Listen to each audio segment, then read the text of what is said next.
Assalamualaikum. Berikut ini penjelasan tentang pentingnya berguru yang mursyid yang sanggup mempertanggungan ilmu yang diajarinya dunia akhirat. Dan marilah kita dengarkan baik-baik, tujuannya tak lain dan tak bukan hanya mengajak kita untuk sama-sama belajar bertorikoh, dengan mematuhi Rasulullah Shallallahu Alaihi Wasallam, berarti kita mematuhi Allah. Oleh sebab itu jagalah agar Tuhan dan Rasulullah selalu berada dalam hatimu, dan bila kalian mematuhi gurumu, berarti kalian mematuhi Rasulullah Shallallahu Alaihi Wasallam. Keberadaan seorang guru yang mursyid sangat penting dan setiap orang harus mempunyai seorang guru. Tanpa guru, tak seorang pun dapat mengalami kemajuan dan tak seorang pun bisa menemukan jejak dan jalur yang harus dituju. Bahkan Rasulullah Shallallahu Alaihi Wasallam dan seluruh rasul yang diutus Allah Subhanahu wa Ta'ala ke dunia ini juga mempunyai guru. Rasulullah Shallallahu Alaihi Wasallam mendapat bimbingan Jibril AS dalam proses pencarian Tuhan. Itulah sebabnya kita harus mempunyai seorang guru yang akan menunjukkan jalan kepada Rasulullah Shallallahu Alaihi Wasallam dan seterusnya kepada Allah Subhanahu wa Ta'ala. Jangan berpikir bahwa kita dapat mencapai suatu tempat tanpa seorang guru, mustahil. Bila kita menempuh jalan sendiri, kita tidak akan mencapai suatu tempat karena jika kita kehilangan jejak, akan benar-benar tersesat. Oleh sebab itu gunakanlah seorang pemandu yang mengetahui jalan yang kalian tempuh, yaitu orang yang pernah melalui jalan itu sebelumnya, sehingga dia menjadi berpengalaman, dia akan mengantarmu dan membimbingmu langsung menuju tujuanmu tanpa pergi ke sana kemari, atau ke suatu tempat yang bisa menyesatkanmu. Itulah sebabnya mengapa seluruh tarikat mempunyai silsilah yang merupakan mata rantai guru-guru yang sambung menyambung dan kembali secara langsung, tanpa interupsi kepada Rasulullah Shallallahu Alaihi Wasallam. Inilah yang kita butuhkan, suatu jalinan langsung. Kita tidak menginginkan suatu mata rantai yang terputus di suatu tempat, suatu pipa yang tertanam di dalam tanah dan membawa air dari satu desa ke desa yang lain harus benar-benar terjalin dengan baik. Jika terdapat satu lubang di suatu tempat, air itu tidak akan sampai. Jika mata rantai wali itu terputus, kita tidak akan sampai kepada Rasulullah Shallallahu Alaihi Wasallam. Jika kita bertanya kepada seluruh manusia di muka bumi apa agama Anda, mereka mengatakan, kami adalah pemeluk Buddha, Hindu, Kristen, Judaisme, atau Yoga, atau suatu bentuk agama dan kepercayaan lainnya. Jika kita bertanya kepada mereka, siapa guru kalian? Mereka akan menjawab, si Anu dan Anu. Lalu siapa guru dari si Anu dan Anu tadi? Sekarang kita bukannya ingin menentang suatu agama atau kepercayaan, karena semuanya itu akan mengantarkan kalian menuju tujuan masing-masing, tetapi mengertilah apa yang kami tanyakan, siapa guru dari guru kalian tadi? Orang itu tidak akan tahu bagaimana menjawab pertanyaan itu. Seseorang mungkin akan menjawab, kepercayaannya berasal dari ajaran mistik dari leluhur mereka yang telah berusia 2000, 3000, atau 6000 tahun. Lalu bagaimana kondisi pipanya, dalam kurun waktu ribuan tahun itu? Siapa guru-guru yang membentuknya? Guru-guru dan guru besar yang meneruskannya, tidak ada yang mengetahuinya. Mereka hanya mengenal 2, 3 atau 4 guru. Setelah itu tidak ada lagi. Sebuah pohon yang tidak berakar tidak akan menghasilkan buah. Pohon yang perakarannya tidak kuat akan mudah diterpa angin karena pondasinya sangat lemah. Seorang guru tidak boleh mencantelkan diri, begitu saja tanpa orang-orang mengetahui siapa gurunya, siapa guru-guru sebelumnya sampai guru yang mendirikan jalur tersebut. Itulah sebabnya guru-guru sufi merupakan guru-guru yang saling terhubung dan merupakan guru-guru terkuat di dunia. Mereka mempunyai hubungan yang benar. Mereka mengetahui para leluhur mereka. Jika Anda tidak mengetahui leluhur Anda, maka Anda tidak akan terhubung kemana-mana atau tidak mengetahui kemana Anda terhubung. Dari Buddha hingga sekarang, bisakah seseorang menghitung jumlah guru-gurunya? Atau dalam agama Hindu, bagaimana dengan agama Sikh? Atau filosofi China, jelaskan mengenai silsilah guru-guru mereka, atau paling tidak sebutkan nama-nama mereka sejak 3000 tahun yang lalu. Kami menginginkan mata rantai yang tidak terputus, tanpa ada satu yang hilang. Kalian tidak akan menemukan mata rantai seperti itu, bahkan dalam spiritualitas Kristen atau filosofi Yahudi, kita hanya bisa menemukannya dalam sufisme, dan tanpa mata rantai seperti itu kita tidak bisa pergi kemana-mana. Karenanya setiap orang membutuhkan guru sufi untuk mengantarkannya menuju tujuan masing-masing. Ini adalah pengetahuan yang diambil dari hati Sayyidina Muhammad Shallallahu Alaihi Wasallam dan dibawakan melalui silsilah guru-guru tersebut. Anda tidak bisa menemukannya di buku apapun. Rasulullah Shallallahu Alaihi Wasallam menerima 3 atribut dari Allah Subhanahu Wa Taala, yaitu, pertama, beliau dibersihkan dengan air kehidupan dan diberikan kehidupan yang abadi. Kedua, beliau menerima cahaya ilahi. Pada saat itu, sebagaimana yang telah kami katakan, beliau mampu merasakan apa yang dirasakan oleh setiap orang dan berada dalam hati setiap orang. Itulah arti dari ayat, "Walamu ana fikum Rasulullah," ketahuilah bahwa Rasulullah ada bersamamu, di antara kamu dan dalam dirimu, Al-Hujurat 7, karena beliau telah disandangkan dengan cahaya ilahi tersebut. Itulah sebabnya Rasulullah dapat mengetahui apa yang kita rasakan, bagaimana masa depan kita, apa yang kalian lakukan, dan apa yang akan terjadi baik di sini maupun di hari kemudian. Yang ketiga, Rasulullah Shallallahu Alaihi Wasallam menerima kekuatan ilahi dari samudra kekuatan ilahi. Semua ini bersumber pada suatu pengetahuan tingkat tinggi dan harus dipahami dengan seksama. Itu adalah atribut dari Bahrul Qudra, samudra kekuatan, yang pernah diminta oleh Nabi Musa namun tidak diberikan oleh Allah. Nabi Musa alaihi salam meminta agar Allah Subhanahu Wa Taala memberinya kekuatan dari samudra kekuatan agar bisa berkata kepada sesuatu, jadilah. Dan jadilah dia. Allah berkata, tidak, lihatlah gunung itu, aku akan memberikan cahaya kepada gunung itu.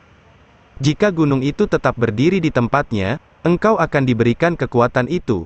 Tetapi jika gunung itu melebur atau hancur, engkau tidak bisa menerima kekuatan itu, karena engkau pun akan hancur. Dan ketika Allah Subhanahu Wa Taala mengirimkan cahaya ke gunung itu menjadi hancur lebur. Nabi Musa alaihi salam pun jatuh pingsan. Surat Al-Quran Surat Araf 143, itulah sebabnya Allah Subhanahu Wa Taala mengatakan bahwa kekuatan itu bukan untuknya melainkan untuk Rasul terakhir.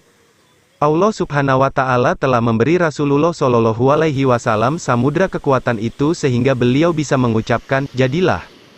Maka jadilah dia, tanpa perlu meminta izin kepada Allah Subhanahu Wa Taala karena beliau telah berenang dalam samudra kekuatan itu. Rasulullah Subhanahu Wa Taala bersabda, "Ma syabaulahu fi sadri syai'an illa wa sababtuhu fi sadri Abi Bakri." Apapun yang Allah berikan ke dalam hatiku, telah kuberikan pula ke dalam hati Abu Bakar As-Siddiq radhiyallahu anha.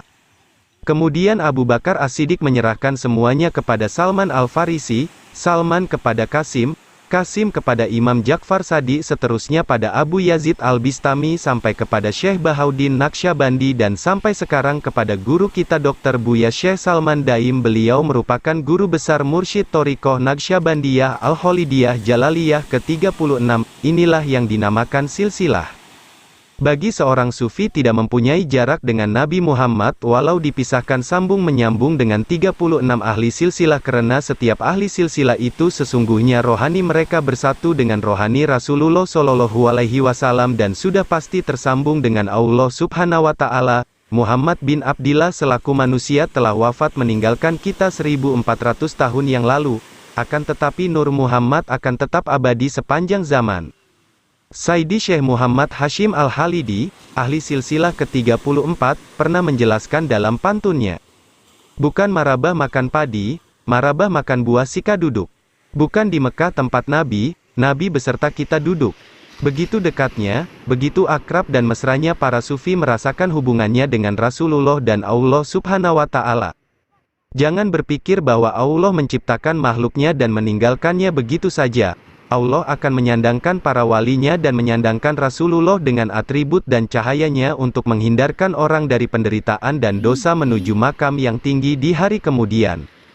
Ketika Salman Al-Farisi radhiyallahu anha, salah satu wali terbesar yang muncul setelah Sayyidina Abu Bakar As-Siddiq dan berasal dari Persia, mengetahui dari buku yang telah dibacanya dan melalui suatu tanda di luar kebiasaan yang muncul di gugusan bintang, yang menandakan bahwa Rasul terakhir akan muncul. Beliau tahu bahwa akan terjadi suatu peristiwa besar di dunia ini.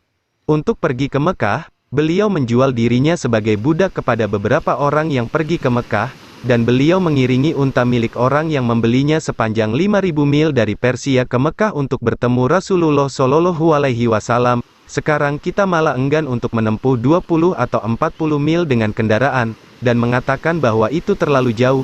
Lihatlah perjalanan para wali yang sangat panjang dan jauh untuk bertemu dengan Rasulullah Shallallahu Alaihi Wasallam.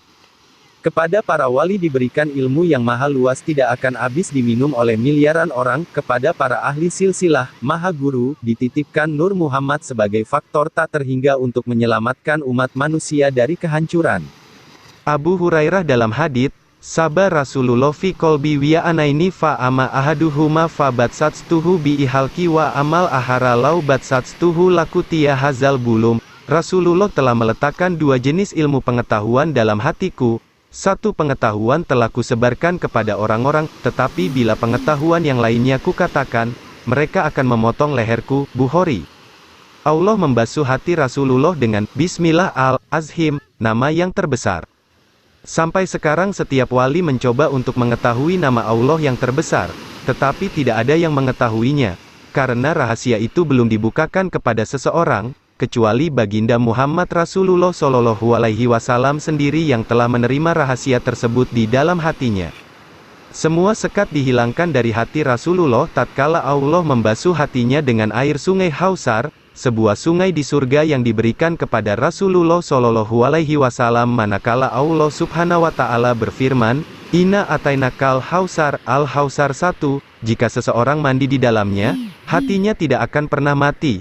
Inilah sebabnya Rasulullah bersabda, Ana hayun tariyun fi kabri, aku hidup dan tetap segar dalam kuburku. Suyuti. Ketika beliau baru berusia 1 jam, Rasulullah Shallallahu Alaihi Wasallam bertanya kepada Allah Subhanahu Wa Taala seolah oleh beliau melihatnya. Wahai Tuhanku, bagaimana dengan umatku? Apakah engkau akan membasuh umatku dengan air dari sungai ini? Jika tidak, aku tidak mau dibasuh sendiri. Aku harus bersama umatku. Aku tidak bisa meninggalkan mereka. Menurut Rasulullah Shallallahu Alaihi Wasallam, ketika beliau meminta hal ini kepada Allah, Allah membasuh seluruh umatnya dengan air dari sungai kehidupan itu. Allah membasuh dan membersihkan hati mereka sampai menjadi bersih dan transparan seperti yang dimiliki Rasulullah, kemudian Allah menyerahkan mereka kepadanya. Aku menyerahkan umatmu dalam keadaan bersih, suci, lemah lembut, pemurah, rendah hati, saling mencintai dan menghormati sesamanya. Apakah engkau menerimanya? Rasulullah yang melihat mereka semua dalam keadaan bersih dan suci lalu berkata, aku menerimanya. Ketika beliau mengatakan akan membawa mereka, Allah menunjukkan kepadanya bagaimana mereka akan membuat banyak dosa ketika diturunkan ke dunia ini. Rasulullah bersabda, wahai Tuhanku, apa yang telah kau lakukan? Allah menjawab, lupakan saja, cahaya tidak akan musnah dari dalam hati mereka. Mereka akan menutupi cahaya itu dengan kegelapan, tetapi itu akan seperti lap, dan aku akan memberimu aulia yang akan menjadi pembantumu agar mereka dapat membersihkan dan mengkilapkan hati mereka. Setelah Rasulullah menerima umatnya dengan cahaya mereka, dan setelah Allah menunjukkan dosa-dosa yang akan mereka lakukan, Rasulullah meminta beberapa pembantu. Dengan segera Allah memberinya 7.007 wali Naqsyabandi untuk membantu beliau membersihkan umatnya. Di antara mereka terdapat 313 wali yang tingkatannya tinggi. Dan di antara mereka terdapat 36 guru besar dari ahli silsilah, jalan kita menuju Rasulullah SAW. Mereka hidup di setiap zaman. Apabila satu orang berlindung ke hadirat Allah Subhanahu Wa Taala maka akan digantikan oleh penerusnya sehingga seluruh ilmu Rasulullah tersampaikan kepada umatnya walau terbentang jarak ribuan tahun. Ke-36 guru besar mencoba melakukan yang terbaik untuk membersihkan setiap orang dari dosa-dosanya melalui cahaya yang telah diberikan Allah ke dalam hati mereka. Beruntunglah bahwa kita berada di tangan salah satu guru besar tersebut, guru besar terakhir dalam silsilah ini, maha guru yang ke-36 yang sangat keramat yaitu Dr. Buya Syekh Salman Daim. Buya Sepuh Buya Sayang. Al-Fatihah untuk rohaniyah Dr. Buya Syekh Salman Daim.